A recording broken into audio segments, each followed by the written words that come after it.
All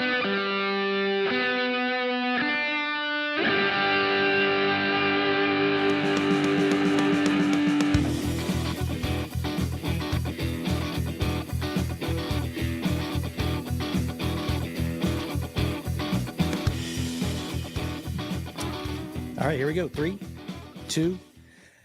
Hello again, everyone, and welcome to another episode of On the Range Podcast with Hogg Tactical and Kelley Defense. I am Mark Kelley, and as always, I am joined by my co-host and friend, Rick Hogg. How's it going, buddy? Man, it's going great, Mark. Just want to thank the viewers, listeners for giving us your most precious commodity, your time to tune in for a fantastic guest today. So we've got Navy SEAL Marty Strong, future author of Be Visionary book coming out here beginning of next year. I'm not going to steal any more thunder. I'm going to pass it right to Marty. Marty, how you doing, buddy? I'm doing good. How you doing, guys? Good, man. Oh, we're doing great, buddy. Thanks for being here today. We really appreciate it. We talked in pre-production. We seem to have a lot of Navy guys on the show, maybe because half of the books that are coming out today are written by Navy SEALs. I'm just guessing. It sure as heck seems that way. And yeah, you had a great story. You had a great story about. Actually, it was your theory that, like, sometime in basic SEAL training, there's a course on creative writing, and then right. Yeah. I corrected you and said that you got your publicity agent about 2 days after Hell Week, and then they stuck with you for the rest of your career. Yeah, I don't know why we all end up writing. That's I don't remember anybody wanting to write when we were all getting cold and dirty together. Yeah. Marty, were you did you journal at all while you were in? No, I cartooned. If that's such a thing. I wrote caricatures and did like little comic strips of the guys in my platoon. I was an enlisted guy for 10 years. I was an E7 when I went to Officers Candidate School, and then finished out the next 10 years as an officer. And I didn't have any premonition that I'd be writing later on in life, other than the stuff you have to write when you're in the military, reports and stuff, but nothing else. Yeah. Yeah. That was one of my, if you want to say, my regrets of the military. One was not taking enough pictures, and two is just not journaling, just to capture, hey, look back 20 years ago. What was I doing today? I have no idea. Right. Yeah. It'd be kind of cool just to look back and know. The pictures thing. See, journaling would have been perfect for me because we had Instamatic cameras, and we had Polaroids, and we usually didn't carry them in the field. We didn't carry them anywhere where you'd want to get a cool picture, right? We didn't have the camera when we needed the cool picture. And what I ended up doing when Facebook became a big thing, we ended up having communities. I started hooking up with some of the old guys that I knew from different SEAL teams, and we started swapping what few pictures we had. And by virtue of that exchange, I probably have a couple hundred now, but I probably had about 10 before that. Oh, yeah. Yeah. Yeah. And it was so readily available now that you wish you'd had that technology, because you're absolutely right. The Instamatic ones, the Polaroids, and then you always had those ones that you would just kind of click, and it was basically a cardboard box around a roll of film. And then you take those back, and eventually you get those developed if they survived. But yeah, what a great blessing those guys have now, and good. I'd be a little concerned as an RSO, doing selfies where you're doing room clearance and trying to juggle the iPhone and the primary and secondary weapon and all that. So yeah, maybe it's a good thing we didn't have them back then. Maybe, yeah. Some of the things that might have captured be like, oh, good Lord. So, Marty, what was your time frame in the Navy? When did you serve? 75 to 95. Okay. So you're right on the tail end of Vietnam. Right. And then went about 11 years with contingency ops and things like that. And then I was a platoon commander in Operation Just Cause, did 36 combat missions down there with my guys from SEAL Team 4. And then later, after I got out, I did some work with the government that actually was a lot hairier and got shot at a lot more. So, What made you? I was gonna say, it's a little bit different when you're with a bunch of professionals. You're fully supported. Then later on, you're just kind of hanging out there, and it's a lot different. Yeah, you work with some of these agencies, and sometimes some of the different cats you get, not the same. So it makes it interesting. Yeah. You ever notice in the Marvel comic books, there's like no air support, there's no QRF, it's just you're kind of out there. Yeah. Yep. Oh yeah. What made you do the swap? From enlisted to officer? Yeah. I guess part of it was pay. Okay. I made E7 really young. I made E7 when I was 25, and I had a young son, and I had another one on the way. And I was looking at, okay, do I get out and try to be able to raise this family, or do I, I can't advance any faster as an enlisted person. And then I started looking at how much officers made compared to enlisted guys, and so I decided, and that's a big thing in the SEAL teams. Back in those days, there were anywhere from 10 to 15 enlisted SEALs converting to officer. And that's a tradition that went all the way back to the tail end of Vietnam. They didn't have a warrant program for most of Vietnam. Then they had a warrant program, didn't have an LDO program. So, and then they brought back the warrant program in the 90s. So the idea of spending a couple $1 million on a SEAL and then developing them, that's just to get to the point where you are one, then developing them and giving more and more experiences, and then making them an officer, it really shut down the leadership learning curve. You had the judgment. So that was a tradition in that particular unit. It seemed to work. And then I think it was the late 80s, they cut down the number of people of enlisted guys that could become officers in the SEAL teams down to about 3 a year. But there was a heyday there where you'd look around and half of the officers in any SEAL team were ex-enlisted. Now, from that point, and you, after your government contracting stuff, you immediately went into business, correct? Yes. Yeah. So I got out and went into managing money, and eventually became a portfolio manager with United Bank of Switzerland. And I was doing some oddball things in those days on the side, some light consulting, public speaking. Then 9/11 happened towards the very end of my 7.5-year career. So I tried to figure out a way to get back in. I got 80% disability, so nobody was taking me. And so I slowly started transitioning over to non-DOD oriented, contribution.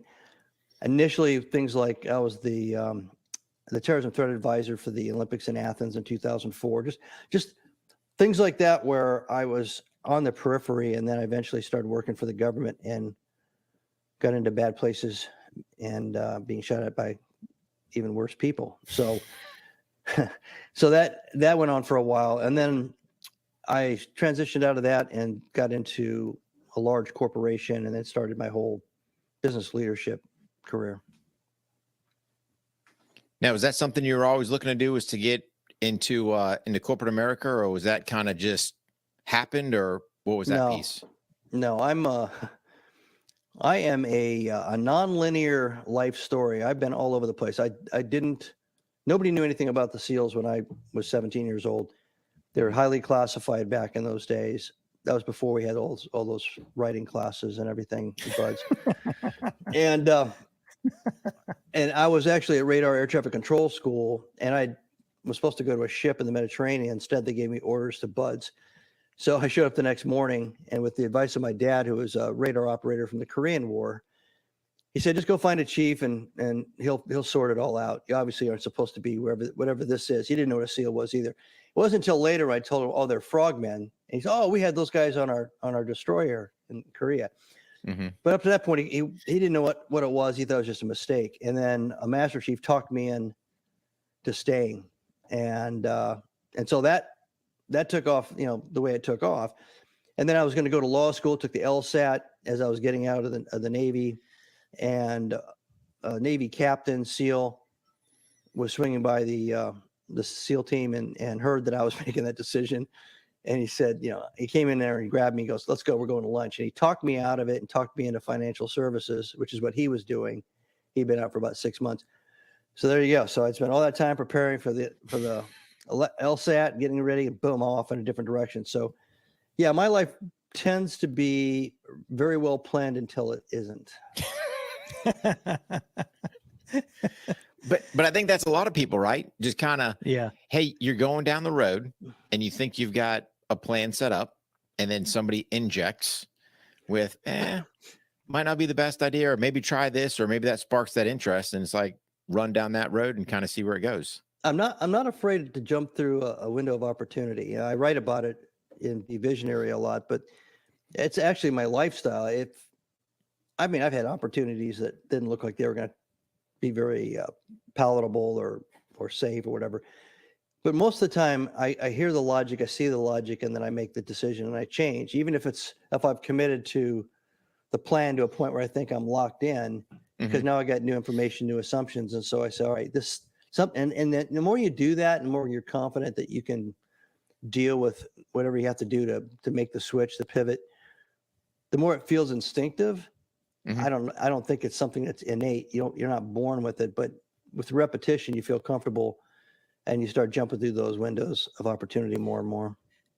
How much of that, Marty, do you think is what's put in front of you? Is it equally as much as being able to recognize a good idea or a good opportunity as it is just being willing to, put the effort into it? I mean, that it seems like several of those pivots were not even close to the same thing that you thought you were going to do. No, and they were random. I mean, a mistake in orders is random. Somebody swinging by for lunch is random. I mean, they're very, very random. And I think learning to see opportunity is a teachable skill. I don't think it's something that has anything to do with education. You don't have to have a college degree to see it. I think there's a long, long list in history of people that have invented things and have created whole new ways of doing business, where new products, new concepts that had nothing to do with their education. And in many cases, they were just, self-made men that were blue collar workers or something. So it's not something about your SAT scores. So there's no limiting factor there. I think the issue really is that if you haven't been exposed to what opportunity looks like, you start to get a feeling that it's all high risk and there's a whole list of things, prerequisites that you have to check off and have, kind of like rich kids get good high school grades, kids with good high school grades get into college, kids get into good colleges, get good jobs. That whole, which is a societal kind of baggage that's been spewed out there for 40, 50 years. And I think recently in the last 3 years or so, everybody's kind of come to the cold reality that it doesn't really work that way. Like 30% of everybody that goes to law school becomes a lawyer. I mean, it's because they get there and they realize this sucks. I don't want to be a lawyer. This job sucks. And when you start as a lawyer, you're not making that much money. You're basically a clerk. So, it's just that quiet truth. But even though it's a quiet truth, people buy into that definition of I'll call it success, or that definition of what it takes to be successful. And they think that jumping through that window of opportunity requires you to be a successful person with a track record of being successful. Jumping through a window of opportunity is the exact opposite of being successful. That's risk taking. You don't know what the outcome is going to be. There's no formula. There's no analytics program you can run everything through and say, yes, I'm going to marry that woman instead of that woman. You jump through the window because something tells you, I think that would be good for me. And I think I could do well in this direction. So yeah, it's very teachable. So on that one there, Marty, so there's a couple different avenues, right? And totally agree with you. So you're looking at opportunity from the individual level, i.e. like your inventor, hey, am I going to go out and try to take this item to market? Or the other side, hey, you just have an opportunity thrown at you. And then just looking at those, when you're kind of teaching people, do you have kind of like some groundwork that you lay, i.e., for example, hey, when you're making these decisions, are you looking at financially, hey, how much are you going to make? Hey, with the family, is it going to move, be separated, things like that? Are you laying different things out for people to think about, or what's kind of your thought process when you're teaching people about opportunities? Right. So I'm a big fan of the Hippocratic Oath, and I apply it to everything. First do no harm.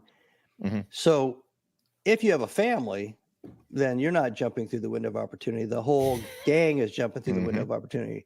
So you have to think about the consequences and the impact on your family if that's the situation.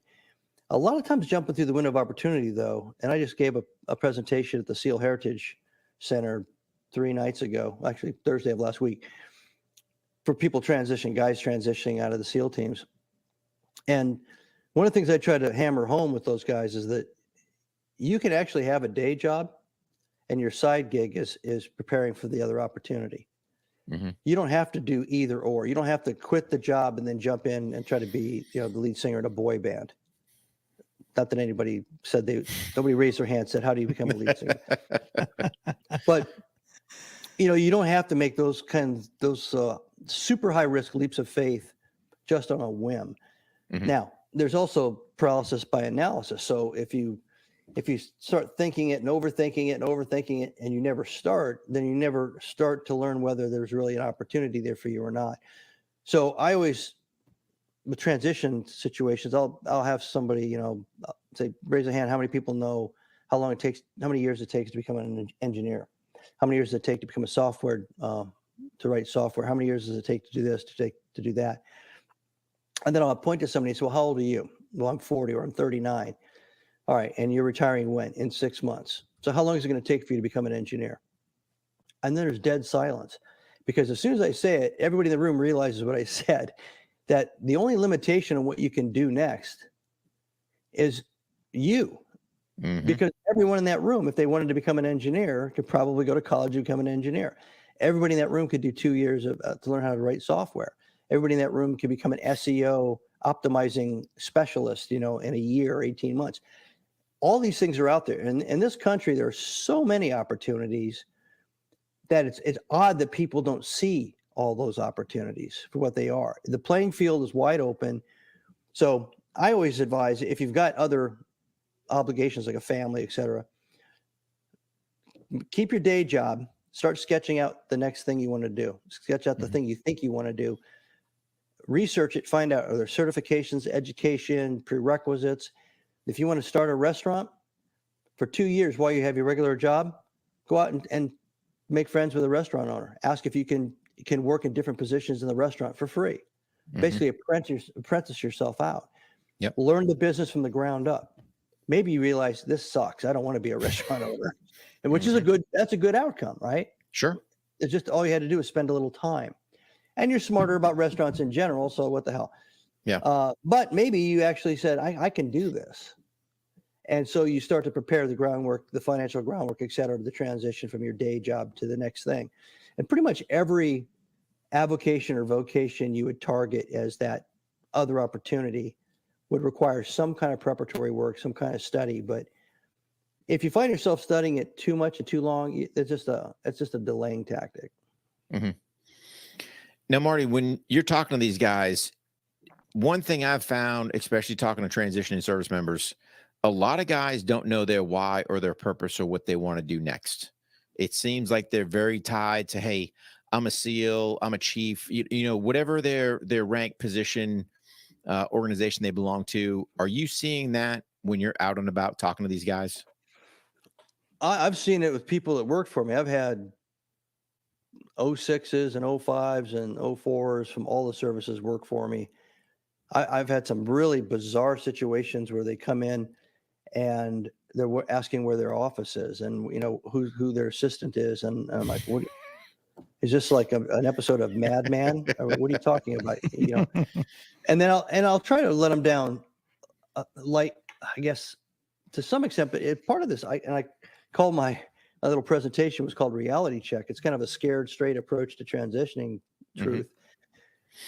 I'll look at them and say, okay, you're in a big business. We're $1 billion a year company. Tell me what you know about EBITDA or IRR or ROI and they'll stare at me and I go, that's why you don't have an office.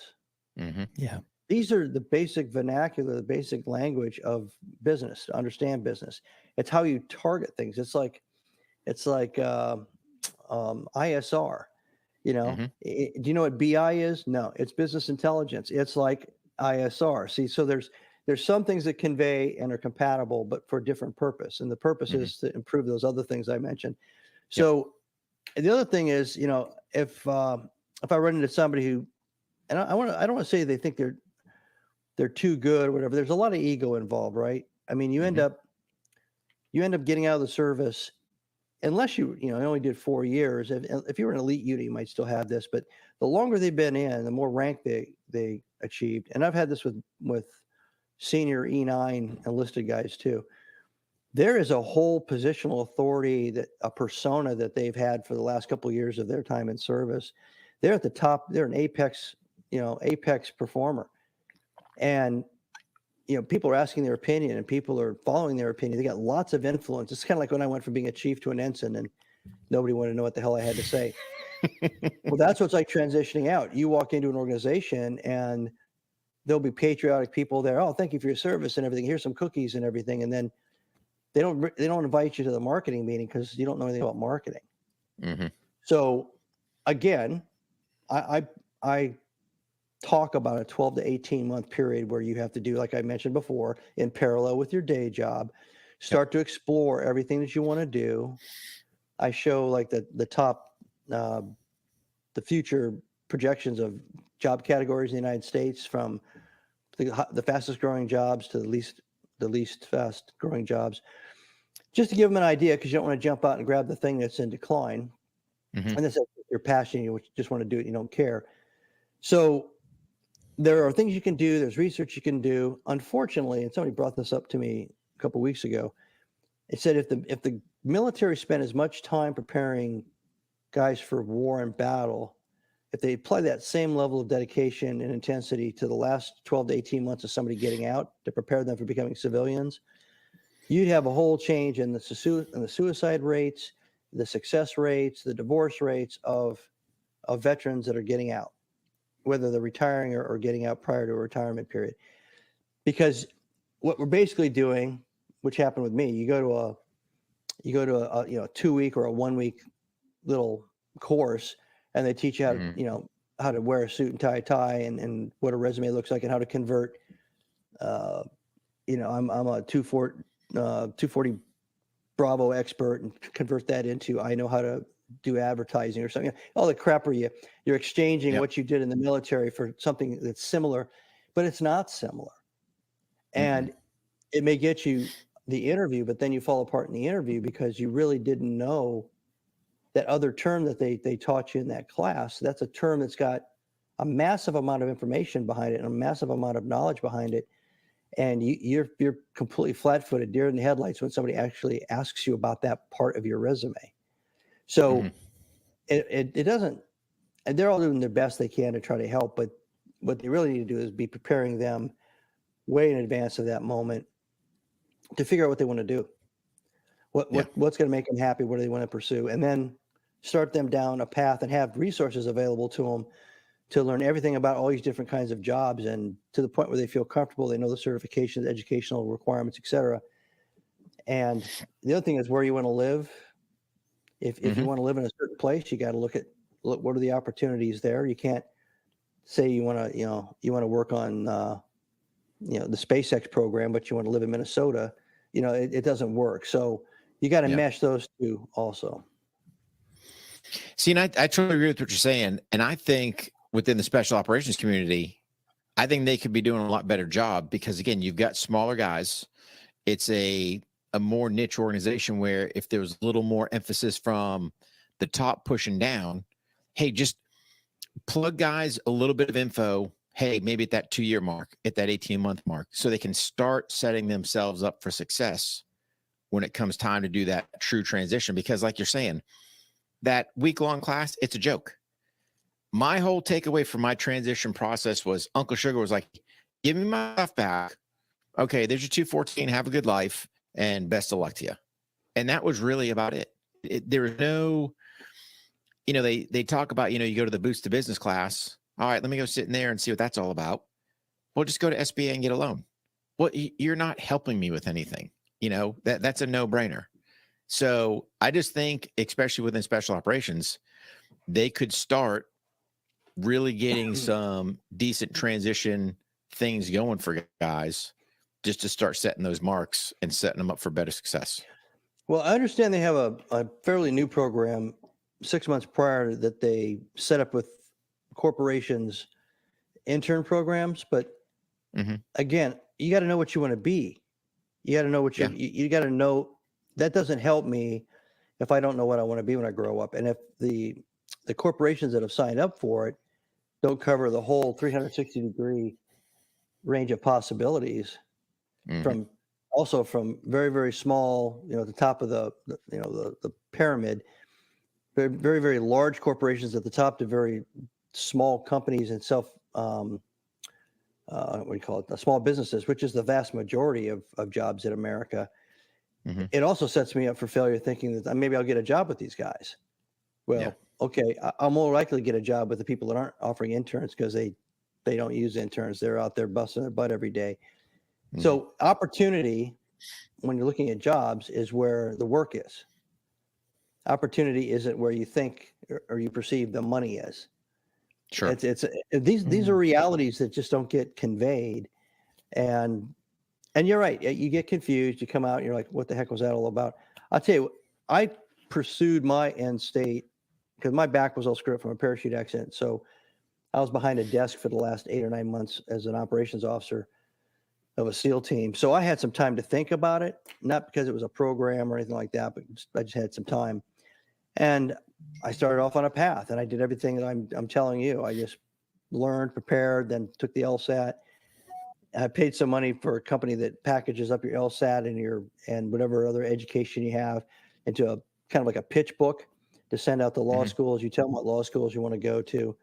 I had all that done, which is pretty good, all things considered.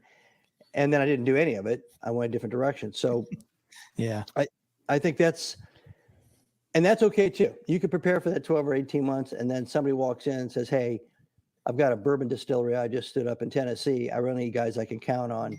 I can count on guys that used to have my 6. Do you want to come help us out? And you're like, oh man, I was just preparing to be an accountant at BDO. But if you're instinct, shout out for BDO. Yeah, right. And I don't even get paid for that. I know. But those kinds of things happen right at the 11th hour, right when you're it's like missions, right? You get intel, you get all the assumptions, and you're loading up the aircraft, and somebody walks up and goes, the weather's different, or there's not 5, there's 50. Somebody screwed up the 0. Oh yeah, not a big difference going up against 5 or 50. Thanks a lot. So that's the same way life works. And the problem I think with guys getting out of the military is it's the same problem you have with guys getting, kids getting out of high school or kids getting out of college. It's that same daunting, what am I going to do? What do I want to do? But they're trying to solve it all in one big chunk. If you can just look at your life as 65 to 75 years of living, and at least 50 of that years working, you can do all. I've been in business for 27 years, and I was a SEAL for 20 years. So it's not an either or. You can be anything you want, and you can get tired of being something, even if you're successful at it, and go, you know what? I think I want to do something else. Randy Hedrick, the guy that invented TRX, a friend of mine, he's a SEAL, and he took TRX to where he took it, and I want to do something different. And so he completely shifted gears and started doing something different. And that's okay. You do whatever you want to do. Yeah.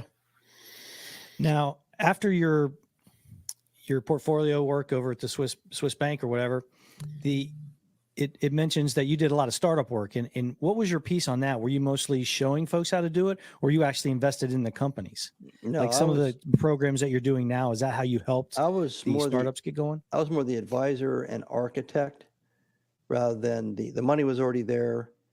A lot of cases, the businesses were acquired and they were in some disarray, in a few cases distressed. Think of it like you go to buy a house, you're going to flip a house. It seems like you're getting a good deal, and then you find out, like on HGTV, there's dead bodies in the attic or something, and it's and then they have the list of how much money it's going to cost to get rid of the dead bodies, right. and your margin's shrinking, and like, oh man. Yeah. So a lot of times when you buy businesses and you buy them on the cheap, you end up with that same situation. Much more complex than dead bodies. It's much more subtle. So what I ended up doing is I ended up being called in to run around inside of a corporation that was making lots of acquisitions, all kinds of different companies too, by the way. And it wasn't because I knew something about that particular company. what they did for a living, like how to bake the bread the way they did it. It was more because I was, it's like a football coach. So I coached youth football. And if you're in the military and you're an NCO, or if you were a coach for any period of time, you can watch a team in action and you just immediately see the things that need to be fixed. It's like a superpower, right? You just stand there and you go, I get what's going on here. There's one kid who thinks he's the hero, and the coach is actually catering to that, and to the detriment of everybody else's development. So that the team isn't any stronger because we're it's one single point of failure, which is this superhero, whether he's a running back or a quarterback, whatever.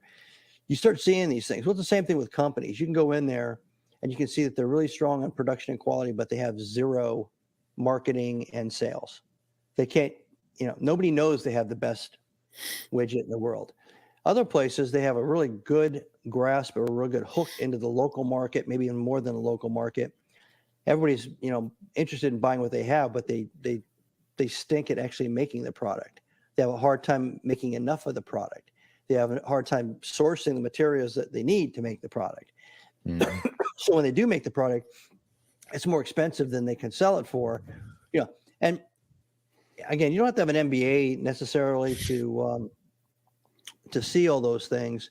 You just come in kind of like, the old TV show Columbo, and you ask a lot of kind of stupid open-ended questions. You sit back and you listen and you look at facial tells and see whether they're telling you the truth or not. 9 times out of 10, you can tell in 2 seconds that they know exactly how bad they are at that thing you just asked about. So it's not a mystery. It's not like you come in and go, you say something, they go, "What? I had no idea." Yeah. They know. Yeah.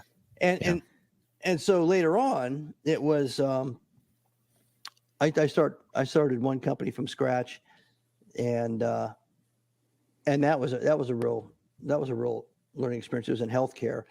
I had another company I bought, had 1 employee. Now it's got 180 employees in 7 states, healthcare company.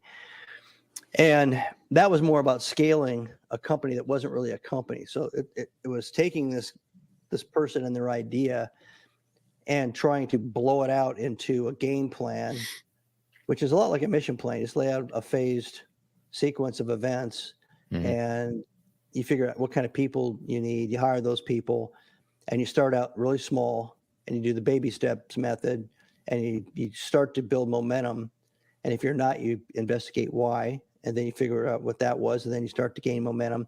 And then you start to gain momentum until you stop gaining momentum, and then you investigate why. And that's why they call it scaling. At certain levels of scaling, you smack into a resistance. You get traction, then you hit resistance. You get traction, then you hit resistance. And that's every time it's a new experience. It's a new set of circumstances. It's not necessarily what some other company's gone through. You can't pick up a book and read about it. Oh yeah, that's what happens when you hit 10 million or 20 million or whatever. So yeah, that's more of my experience related to small business. And then Marty, what was kind of the driving factor with writing the book? Was that just trying to get or capture all your ideas to put something out there? Or was that something you'd been thinking about for a while? So I've written 9 novels, and they're under ML Strong, and all the proceeds go to the SEAL Veterans Foundation. And I thought I was going to write one book because it was like a bucket list. So I wrote a novel, and the first one wasn't about the SEALs. It's a time travel book called The Time Warrior Sagas. And yet I would try to encapsulate all the warrior ethos and, people in harm's way. It's about guys going back into time, ancient periods where before the invention of gunpowder. So you're talking about, Gauls and Romans and British tribes and things like that. And they go back in time to those periods because everything in the future is basically so dull that the number one cause of death is suicide, even though the life expectancy is like 160 years old. So if you don't give life purpose, if there's no risk, that fight or flight response actually helps keep human beings alive. And so I saw articles about that, and I go, yeah, I believe that. So I wrote that book, and then after 2 or 3 of those books, there's 4 in the series, I started writing the SEAL books. There's 5 of those. And then, kind of like Forrest Gump, running down the road, I stopped and I thought, okay, why not write a book about business leadership? So that was probably the end of 2019. So I wrote a book called Be Nimble, How the Creative Navy SEAL Mindset Wins in the Battlefield and Business, which came out January of this year, which was kind of like the box of all my good ideas. It was everything about leadership, mostly in crisis. So for businesses, it's an internal change that's very dramatic or dynamic, or an external event that causes you to change that you didn't control or anticipate, and or success, so like scaling, because 5 people can do the job for a while, and then suddenly adding one more person isn't enough. You've got to add a system and 2 more specialists. So you don't just can't incrementally keep adding accounts. At some point, you need somebody who's got a CPA, that kind of thing. So there's a lot of stress involved in that kind of leadership, and it has a lot to do with mentoring and coaching and training people. And again, that comes from my military background. I don't think there's hardly any of that in the commercial world, by the way. Nobody's really, they call it training, but if you look at the training, the titles of the training that's out there, most of it's either HR training about how to behave, or it's technical training about how to use the GWIS 5000 without losing your fingers, So nobody's actually sitting you down and trying to teach you how to think better, how to build up your ability to make good judgments. Nobody's teaching you how to be visionary and strategic. Nobody's teaching you how to become a better leader, which for me is somebody that is either trained and or capable of stepping in when all the systems and processes fail and fall apart. Managers maintain those things. Managers, when something goes wrong, a manager goes to the book, pulls out the instructions, and starts reading down, what to do. But when the book doesn't matter because whatever's happened is so catastrophic or so outside the norm, that's when a leader has to step in to kind of re-envision or reinvent and restate the art of the possible for the organization. So in a military context, it could be everything's gone to crap and your primary extract is gone and you're facing a 5 or 6 day walk through the swamps or the desert or through mountains, and you're already exhausted after a 5-day recon op. So how do you got to rethink this. You got to reshape what's going on, because what you thought was going to happen hasn't happened, and the resources you thought you had at your disposal aren't there, both physically and the system that supported the mission. So that doesn't happen. So I talk a lot about in that book mentoring and coaching beyond the training, and train your replacement, which again doesn't happen in the commercial world. I try to explain it to people. No. I said the reason why they do it in the military is the rank structure. So if you've got a major and he gets killed, then a captain has to step up and keep doing the job. If the captain gets killed, I go through that whole thing down to to a corporal, and with commander's intent, eventually maybe even the private's got to make sure we take the hill, because taking that hill operationally is going to allow somebody to move on another axis to win the battle. And everybody understands that. But in the commercial world, training my replacement, no way. And you go into a boardroom or you go into a room, I don't want to make anybody else the smartest person in the room or equal to me as the smartest person in the room. I want to be the smartest person in the room. So there's a lot of behavioral resistance to a lot of the advice I gave in Be Nimble. Be Visionary is about looking at the future and the horizon and coming up with, it's that whole thing we were talking about earlier about being able to see the windows of opportunity and also the threats. We're all pretty good. We're hardwired to see threats, but both of those things, 24, 36 months out, instead of worrying just about how you did last week on your numbers. And that has a lot to do with your optimization that you were talking about in this upcoming book, correct? Being able to identify those things. Well, it's a conflict. And so, the subtitle, Strategic Leadership in the Age of Optimization. So the age of optimization is this last 20 years, and it's accelerated in the last 5 or 6, where technology has enabled companies and the military to optimize hyper collection of minute details about what has happened in the past, and then bundle it and throw it on dashboards and package it and give everybody a warm and fuzzy about the future. Now think about that, about the future. It's all related to the past, but it's about the future. And I've found that companies that operate that way aren't really thinking about the future at all. Nobody's thinking about the future. If they focus on optimization as the be all end all indication of future results, then they have nobody that's actually sitting there thinking the big thoughts and wondering what's going to happen to us. Because, I can't remember, there's an old saying in the military that, the other guy has a vote in the battle too, right? Your opponent has a plan too.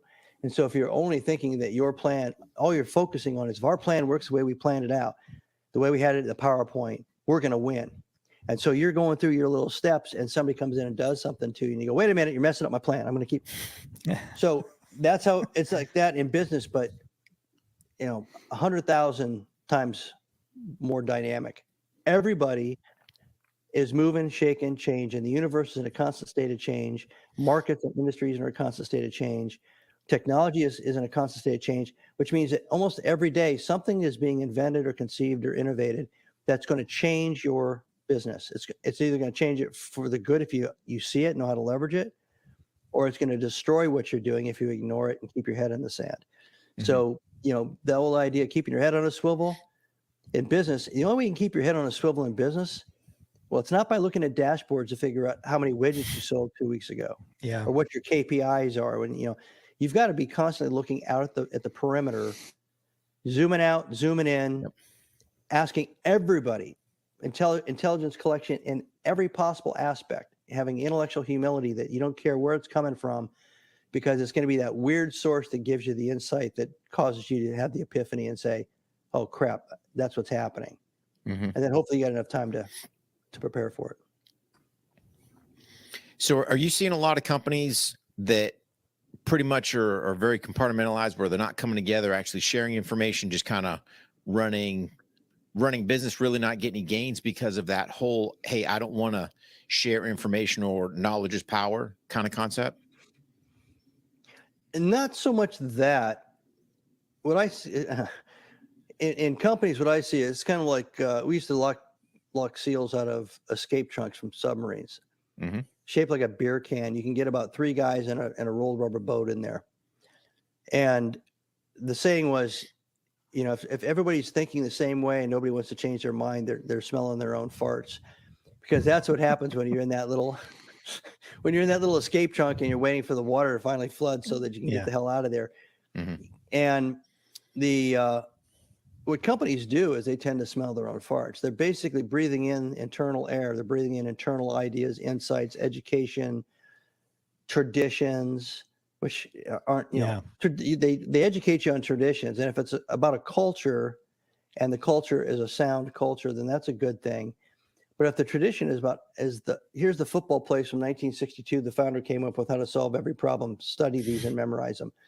So what I find is that most companies and most employees in the companies want to learn the rules of the company.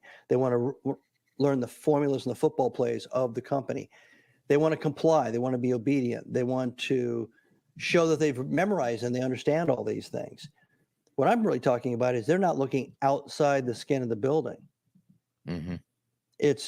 I know it sounds crazy, but it's like they're in a car with no windows, or the windows are all blacked out, and they're hauling ass down the road, and they're convincing each other that they're on track and on schedule to get to Wally World, and they have no idea where they are. Yeah. We see a lot of that with the training side of the house, just listening to new or other ways of doing things, even if it's not that much different. They just don't want to hear it. Yeah. How do you like that when somebody changes something about shooting? Yeah. I mean, I went to John Shaw's when the team started going there en masse in the 80s. And that was a point where everybody stood there, isosceles, position on a range. Everything was like, you're all triangled out and everything. And that's the way we did it. It was basically a safety-driven RSO, but mm-hmm. the tradition was the Marine Corps and the Army. Because if you're going to train 60 guys and you got to control them, you want everybody to have the same stance so you can tell instantly if somebody's doing something stupid. Your peripheral vision is all you need in that situation, right? So John Shaw, who was a 3-gun world champion, he was talking to us and he flips the gun upside down, uses his pinky finger and starts punching holes in the It wasn't a bullseye. It was a dot target. And he's just kind of talking to us. He goes, pow, pow, pow. He talks to us. He goes, pow, pow, pow. And he goes, so what do you think I'm doing there? And then he explained that what was consistent was the trigger squeeze and that the firing pin hit the primer at the precise instant he had the sight picture he needed. He didn't care whether the gun was upside down or not. Didn't care what finger he was using. He didn't care. And then that was his intro to breaking us free of static shooting positions, because he knew enough about us and the Army version of us that the actual scenario where we're going to employ these skills is running a gun and shooting and climbing. It's not standing on a line, like the British military in the 1700s or something, but it's as stupid as that sounds. Yeah. I mean, at that point I'd had 11 years, I think, in the teams. We're all going, there's guys that were fighting against it. And there's other guys that are going, well, maybe you can do it. You're a 3-gun world champion. I can't take my little finger and do that. But then he showed us how to do it. And he did the same thing with a shotgun. None of us had shot the shotgun hardly at all. It was kind of a security weapon. And all of a sudden he shows us how to shoot it. And everybody after that just wanted to just go everywhere with shotgun. with I just forgot the name of it. The solid shot, not the slug. Oh, a slug. Slug. It was slugs. Yeah. Yeah. We go into a kill house, and it was so cool to punch, because we double tap it, to punch 2 slug holes in the forehead of the crazy lady with the pistol, and we're like, this is so much cooler than using the pistol. I mean, he changed our whole world. We changed everything about shooting, and we had to go to a civilian, non-military guy to break us free of all that old crustiness. Yeah. Well, a good idea is a good idea. It doesn't matter who has it. And he was smart. He had a good way of demonstrating, and that if he'd have just said it, we would have. SEALs all think they're pretty smart, so we would have all been coming up with 1,000 reasons why it's not going to work. But right. So that and I know grips have changed. There's lots of different ways people are doing primary, secondaries, and reloads, and that evolves over time. And then you get in there. I will say one thing though, the repetition of something that makes you proficient. The old rule about whatever you've practiced well is what you're going to end up doing when the stakes are high and you're in that moment. It's old martial arts rule.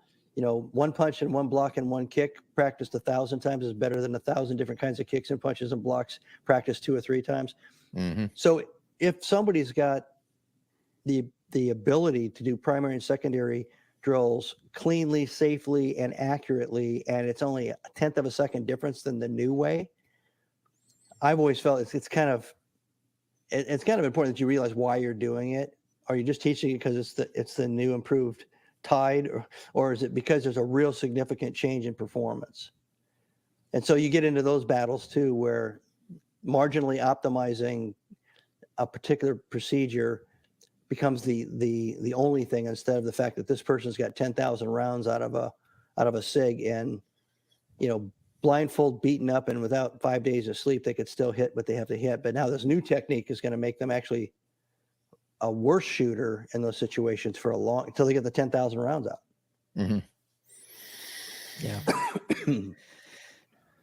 Well, so are you seeing, Marty, just one last quick question for you. Are you seeing, as far as like on the business side, so when someone does do that inject, more bucking back or more receptive? Oh, bucking back. Because that's the way we've always done it, and that's the way we're going to keep doing it, and that's produced our numbers, and we don't. And not only that, I'm in a state of compliance and obedience. When I was on board in this company, they didn't say, figure it out, try new things, experiment, surprise us, right. Surprise us. They didn't say that. They told us how to act, how to perform, what to do, where to go, when to go to the bathroom, when to take lunch.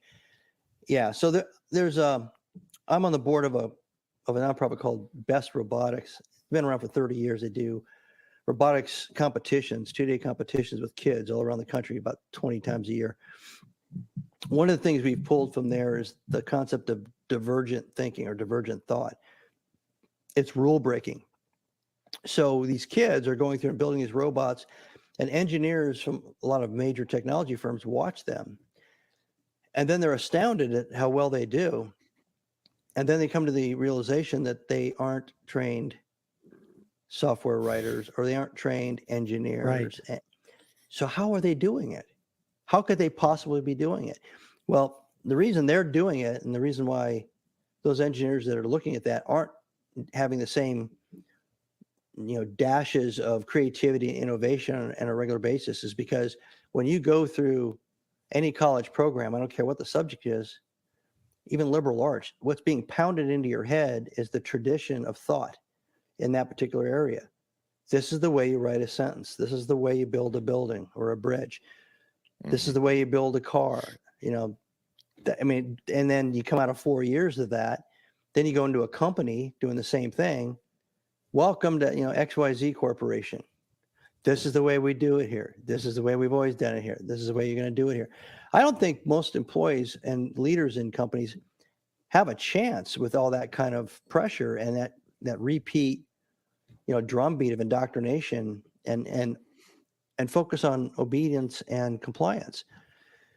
Now, I'm not talking about burn the building down kind of divergent thinking. I'm talking about when you get in a room and you're going to talk about some new way of doing something, you got engineers and you bring in some artists, and the artists are in there to help you with the design and the shape of the thing. Well, the engineers want to make it square and they want to make it, easy to build, but the artists are looking at the aesthetic of it. Now, that's using divergent thinking of two different kinds of professionals and trying to mush them together like a Reese's peanut butter cup. And you can get some incredible results as long as whoever is sponsoring that makes sure that all sides get their input in and they don't get overwhelmed by the demand of obedience from one specialty over the other. Well, I know there's always a question that Rick likes to ask our mentors like yourself to veterans getting out. But I wanted to ask one more thing about the book. Where can people go to get it, or is there a pre-sale? Can they get it right now? Yeah, so Be Nimble's out. It's been out all year. Be Visionary is in pre-sale on Amazon, but you can get access to all my articles, my books and everything by going to martystrongbenimble.com. And that has links to the Amazon point of sale for my novels and my business books. Awesome. And we'll put that in the show notes so everybody can click on that. And I know Rick always likes to ask this question for the veterans that are getting out of service. Yeah. So really, Marty, it's if you had one piece of advice to give a transitioning service member, what would that be? Relax. Look at how much time you have left in your life and don't make it so hard on yourself. Pick something you think you'd like to do and just go for it for a while, and then pivot or transition to something else if it doesn't work out. All right. Awesome. I like well, it, man. We know we got the Army Navy coming up, so we will definitely reach out to you, see if we're going to do anything. Army Navy game is a big deal here at On the Range Podcast. I can tell you that. we took a walloping last year. We're looking for a little bit of redemption, but man, Navy looks good again this year. So we'll let you know how that goes. And I think, especially if we win. And I think it was like 1924 or something when they came up with the term walloping when Navy beat Army back then. So yeah, probably so. Yeah, I think that's specifically associated with Army losing. With the amazing beating that they took. I mean, where else can you take a walloping if you think about it? Nobody ever says, don't go over there, you'll take a walloping. Nobody says that. Yeah. Yeah, well, we're gonna have to take it until this next game, the results, but it's a big deal. So again, Marty, thank you. You're a great guest and great information, and can't wait to hear about your next venture and next book. But really appreciate you being here, pal. Well, thanks for having me, guys. It's been fun. Absolutely, Marty. Thank you, buddy. Thanks, buddy. All right, guys.